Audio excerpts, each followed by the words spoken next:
early hours of October 13th, 539 BC, 2,455 years before the miracle of the sun, Babylon's final communion excluded the God of Israel and welcomed its conquerors. My gods! My gods! Why have you forsaken me, your king? Answer me!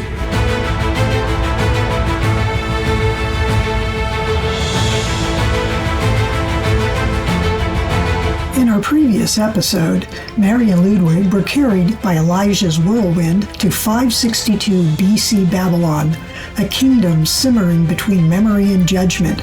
From a desert precipice high above the prideful city, Elijah related to our couple's day the disciples' Emmaus encounter with Jesus, Scripture opening to them and bread sustaining them.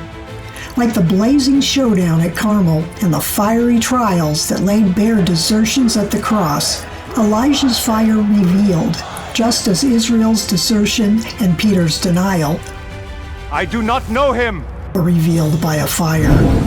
Yet this fire purifies, transforming stony hearts of dross into hearts of gold reborn of love. There, the Todah sacrifice was unveiled. Thanksgiving after deliverance, a meal that becomes communion, a communion that becomes covenant. Elijah showed them how this ancient pattern finds its fulfillment in the one who is the true bread of life, and its Eucharistic reception that conquers, not by destroying, but by transforming from within. In the breaking of the bread, Elijah vanished, yet God's presence remained. Hearts burned, eyes were opened, and as dawn rose over the desert, our travelers understood God feeds his servants before sending them. But Babylon, forgetting Nebuchadnezzar's conversion, prepares a counter-feast. A chalice laid bare, an ominous sign crumbles to dust, and on the horizon Belshazzar, drunk with unquenchable pride, sips from the cup of wrath, unaware that the scales have tipped. Tables will be turned, golden treasure laid waste, and so the road bends toward Babylon's final night.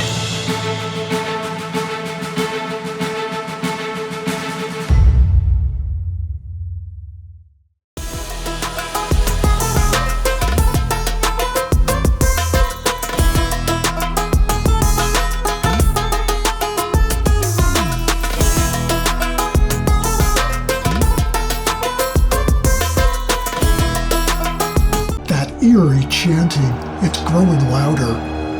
Babylon prepares its feast. Great is Babylon! We drink tonight, for we are kings! This doesn't feel like celebration.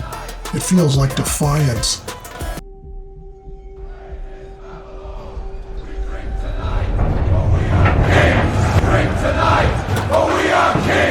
Pride feasts on its own glory before the fall.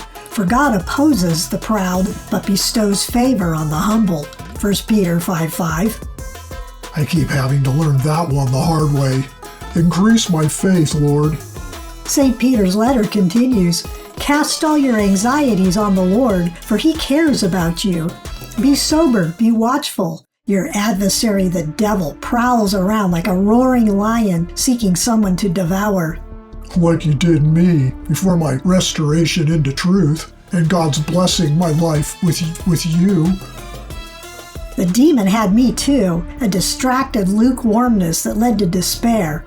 Resist him, Peter warns, knowing that the same experience of suffering is required of your brotherhood throughout the world.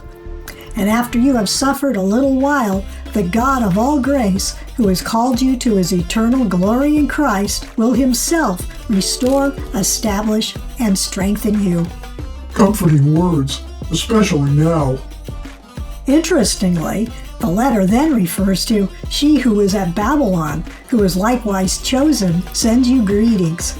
That's you! He prophesied of you, the chosen from the future, sending greetings to the past. I've never met Peter, but wouldn't that be an intriguing twist? Then again, nothing surprises me anymore, for all things are possible to him who believes. And here we are. I've noticed, however, that in the original text, the chosen one in Babylon, a feminine term, actually refers to the Christian community, the ecclesia at Babylon, the code name for Rome in the book of Revelation. Speaking of all things possible, including a tearing of kingdoms, look at that flag. Having been moved ahead in Babylon's timeline, I now recognize that flag. It represents its final days when Belshazzar, the son of Nabonidus, Nebuchadnezzar's son, in the sense of his heir, perhaps grandson, becomes regent in Babylon. The arrogant regent ruled the capital during the empire's decline.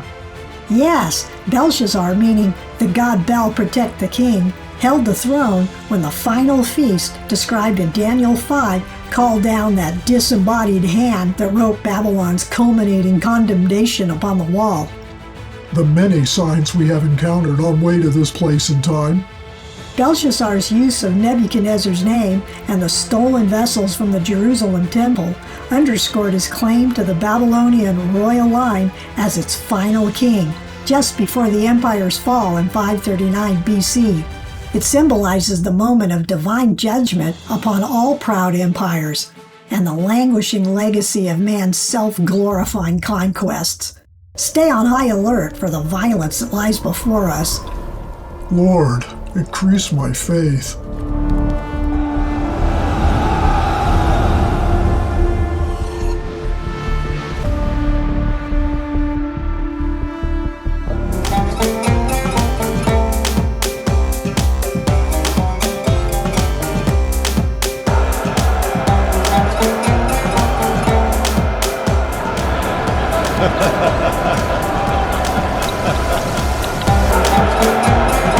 Reverence expectorant, as all attention turns to him.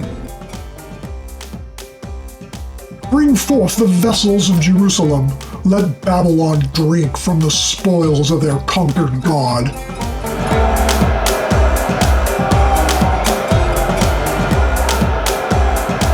He's desecrating the sacred.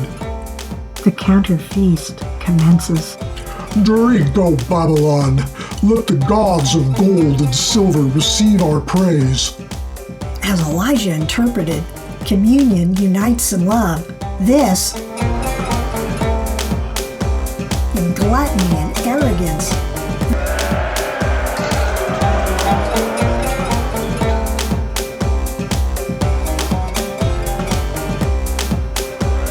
A feast of pride, a toast to greed and lust.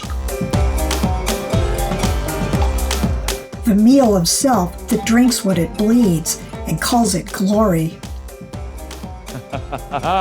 Bread for your exalted Belshazzar, King of kings and Lord of lords, and his builders of the proud towers.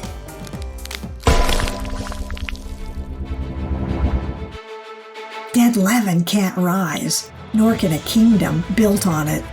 And a kingdom that cannot rise cannot stand. It's a brick, dead. The bread, like the chalice you found, both hollow, both collapse, the spoiled and lifeless counter to the living bread that comes down from heaven. Who let in that frightful air? Shut the doors! Lock them tight!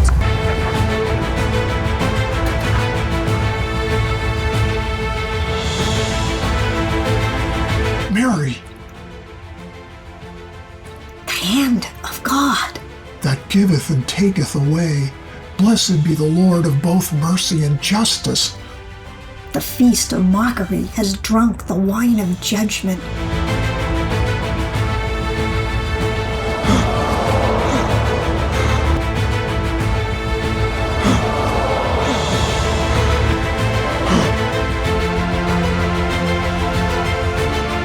Enchanters, Chaldeans, astrologers, and wise men of Babylon, what does it say? No mortal king, no mortal king.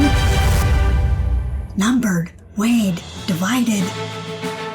Whoever reads this writing and shows me its interpretation shall be clothed with purple and have a chain of gold about his neck, and shall be the third ruler in the kingdom. O king, live forever. Let not your thoughts alarm you. In your kingdom is a man with understanding and wisdom. like the gods. King Nebuchadnezzar made him chief of the magicians, enchanters, Chaldeans, and astrologers because in him was found an excellent spirit, knowledge and understanding to interpret dreams, explain riddles, and solve problems. Let this Daniel be called, and he will interpret. Find him! Bring him to me immediately!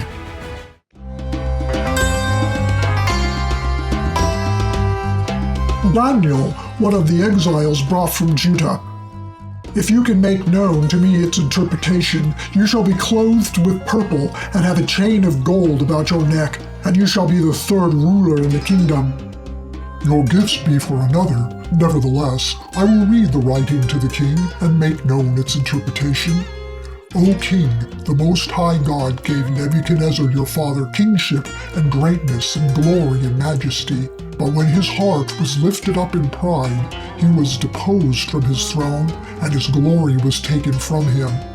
He was driven from among men until he knew that the Most High God rules the kingdom of men and sets over it whom he will. And you, Belshazzar, have not humbled your heart, though you knew all this. You have lifted yourself against the Lord of heaven.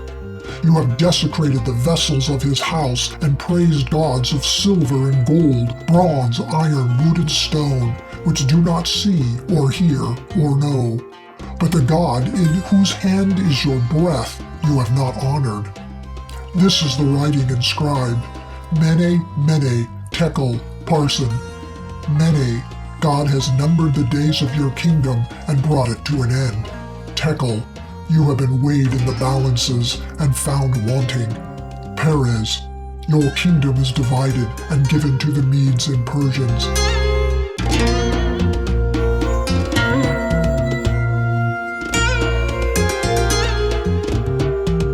Tonight Belshazzar will be slain, and Darius the Mede will receive the kingdom.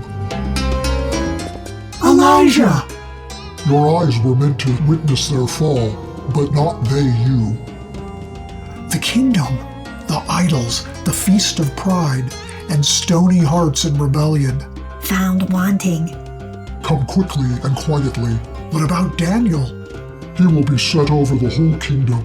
His enemies will set a trap, an ordinance, that for 30 days whoever petitions any god or man other than the king will be cast into the den of lions. The rest is history, the story you know.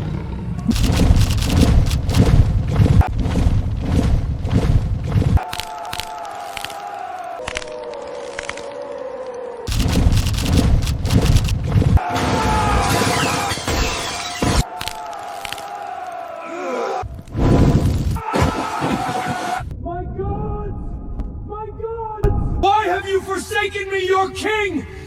Answer me!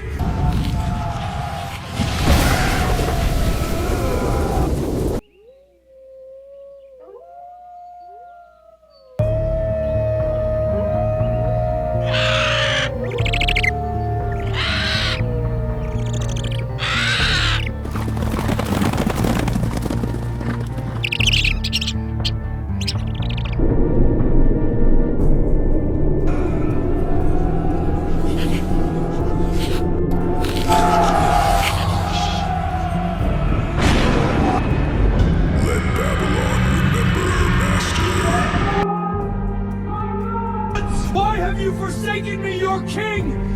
Answer me! Their gods, their gods. That which hears not, saves not. You have witnessed the mere underpinnings of the anti-Eucharist yet to come. The feast of pride, the communion of self, the bread of death. A mere taste of horrors you shall see.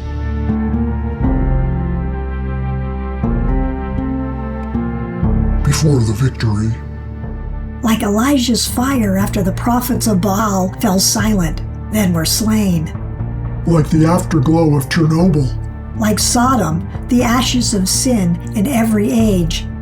As the remedy, the agape feast of the groom for his bride, his church, draws near.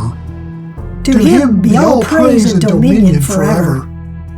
The Eucharistic celebration brings life, Babylon's feast serves death. The Eucharist heals from within. Babylon fractures from without. The Eucharist blesses. Babylon curses. The Eucharist inspires perfection unto salvation. Babylon devours itself. And while stony hearts refuse the final offer to stay judgment's hand, a table unseen and unknown is being prepared, the table of plenty, set before us by the bread of life who saves. From the breaking of the bread to the breaking of Babylon. How different the two feasts. One opens eyes, the other blinds.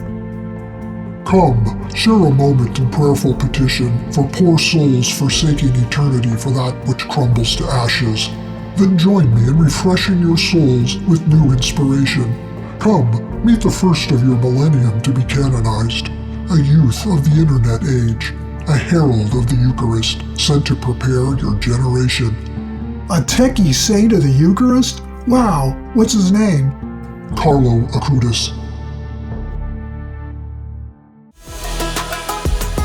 Our trio quietly prays for the unrepentant. They pray for their beloved Daniel, now older and tired.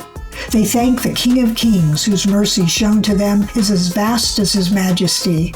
If only sinners would come to him, for he refuses no one. Beyond their silhouettes, stars flicker like candles at the cathedral's high mass. A passing breath on the breeze is felt, the still, quiet voice that is the eternal love song. The voice that transforms and transports them. And so, as Babylon's embers fade into the night, another light begins to rise. Quiet, hidden, yet destined to blaze across a generation. For the God who judges with justice also raises up witnesses of mercy. And on the vigil of a miracle once written in the heavens, our travelers are carried toward a boy whose life will become a sign, a herald of the Eucharist for the dawning age.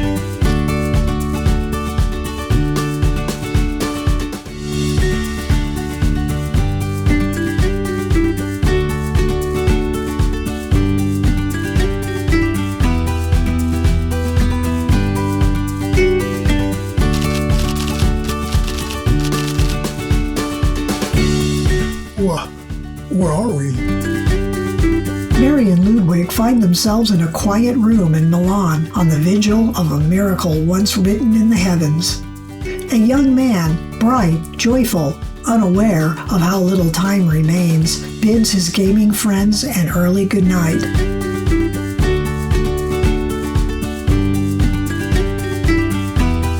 He closes the game and opens a folder on his desktop. Miracles of the Eucharist. Yeah, I know.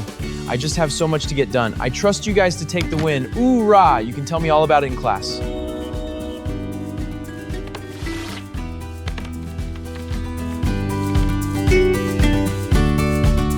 The glow of the screen lights the face of a boy whose love for God will soon light the world.